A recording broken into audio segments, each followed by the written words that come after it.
안녕하세요. 파이오니어 커피 정다운입니다. 오늘 논문 내용은 침출식 커피에서 우리가 고려해야 할 부분과 커핑 시 한 번쯤은 생각해 볼 만한 내용입니다. 브루잉은 크게 침출식과 투과식이 있습니다. 투과식은 이렇게 콘형이나 사다리꼴 모양의 드리퍼에 커피를 담고 물을 위에서 투과시키는 방법이죠. 반면에 침출식은 커피와 물을 섞어서 한 대 둔 다음에 마지막에 필터링을 하는 방식입니다. 이러한 침출식의 방식으로는 대표적으로 프렌치 프레스, 클레버, 그리고 품질 관리에 가장 많이 이용하는 방법인 커핑이 있습니다. 커핑이란 일정한 사이즈의 볼에 커피를 담고 뜨거운 물을 부어서 커피 품질 평가를 하는 방식 중 하나입니다.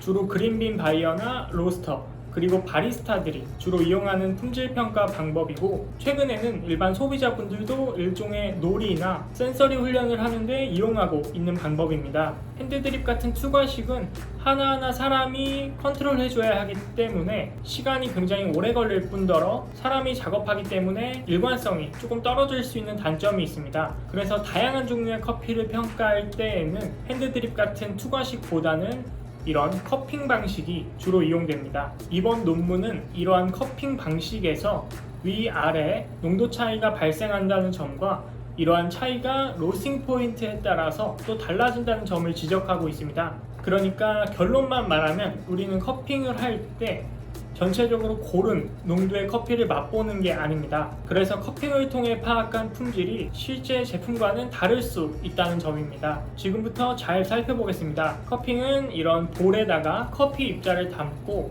뜨거운 물을 가득 붓습니다. 그리고 약 4분 정도가 지나면 위에 커피 입자층을 깨트리죠.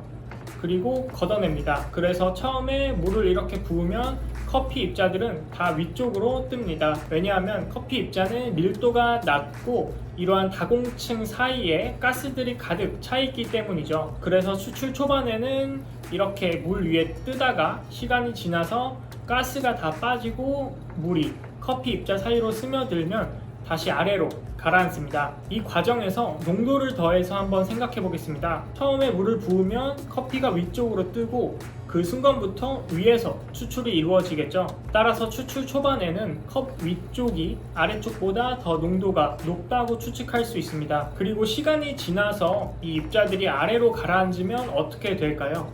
위쪽은 계속 농도가 높을까요?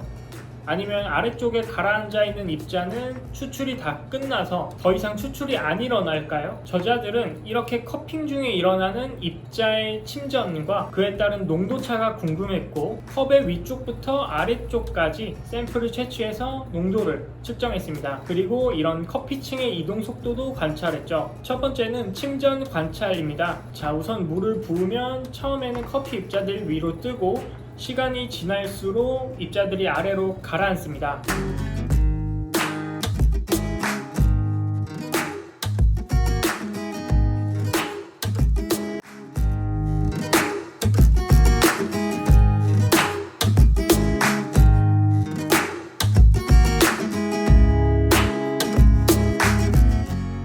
지금 그림을 보시면 시간이 지남에 따라 위쪽의 커피 입자층이 점차 가라앉아서 얇아지는 걸 보실 수 있습니다. 그리고 아래쪽 층은 두꺼워지죠. 근데 이런 입자층의 침전 속도는 로스팅 포인트에 따라서 다릅니다. 라이트의 경우에는 빠르게 가라앉았던 반면 다크 로스팅의 경우에는 시간이 꽤 지났음에도 위쪽에 충분히 많은 커피층이 있는 걸 보실 수 있습니다. 이어서 저자들은 시간에 따라서 컵의 위층과 아래층의 두께를 측정했습니다. 그리고 위쪽의 두께가 아래쪽보다 얇아지는, 그러니까 전도되는 시점을 측정했죠. 예상과 같이 라이트 로스팅은 침전 속도가 더 빨랐습니다. 그리고 전도되는 시점도 다크 로스팅에 비해 더 빨랐죠. 자, 다음 표를 보시면 각 로스팅 포인트는 컬러 값이 약 10도 정도 차이 납니다. 밀도도 조금씩 차이가 있고요. 하지만 신기하게 미디움 포인트는 라이트와 다크의 중간이 아니라 라이트와 비슷한 행동을 보였죠. 그리고 이제 스웰링이라고 하는 입자가 물을 흡수해서 부푸는 현상으로 인해 전체 커피층의 두께가 변화했을까 했는데 전체 입자층의 변화는 없었습니다. 따라서 물 흡수로 인해서 커피 입자가 더 커지거나 하는 것은 굉장히 마이크로 영역이거나 부풀지 않는다고 할 수 있습니다. 다음은 침전 비율을 한번 살펴봤습니다. 각각 로스팅 포인트에서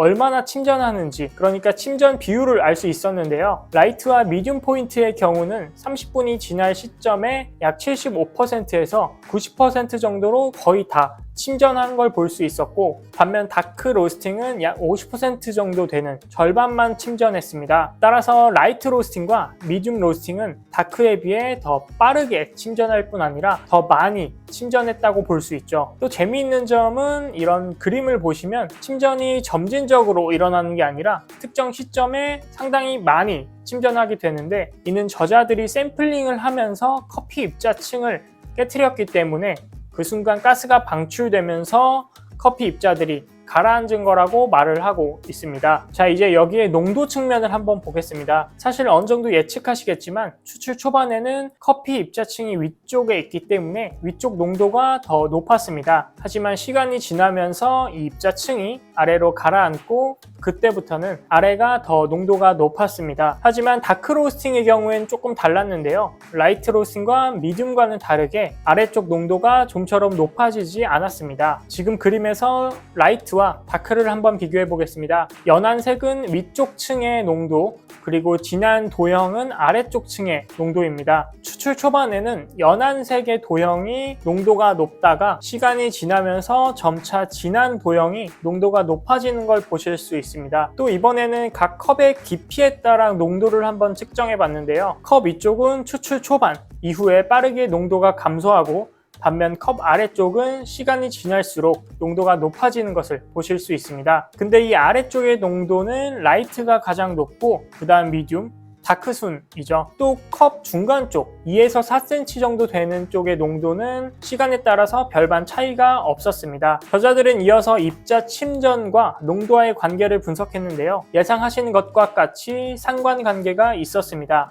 이쪽은 특별하진 않으니 그냥 넘어가겠습니다. 자, 오늘 내용은 여기까지입니다. 사실 하나하나 살펴보면 우리가 일반적으로 잘 알 수 있는 내용이지만 평소 커핑으로 커피 품질 평가를 했을 때에는 굉장히 의미 있는 내용입니다. 특히 샘플 로스팅 포인트가 상당히 중요하다는 점과 커핑 초반에는 우리가 저농도의 커피를 맛본다고 할 수 있습니다. 그리고 점차 마시면서 아래쪽 부분을 테스팅하다 보니까 점차 진한 커피를 먹게 되겠죠. 그리고 온도도 낮아질 테니 상대적으로 신맛을 더 강하게 느낄 수도 있습니다. 또 진한 농도로 인해서 섬세하게 맛을 평가하기 어려울 수도 있죠. 특히 디펙트를 평가하는데 어려움이 있을 수도 있습니다. 또 우리가 아메리카노나 에스프레소 같은 커피의 TDS를 측정할 때 컵 아래쪽을 측정한다면 우리가 생각했던 것보다 더 높은 TDS를 측정할 수도 있습니다. 따라서 TDS를 측정할 때에는 커피 전체를 스터링한 후에 중간에 샘플을 취하는 게 가장 적절하다고 생각합니다. 또는 반복 측정을 통해서 정확도를 높이는 방법도 있겠죠. 자, 오늘 아카데미 커피는 여기까지입니다.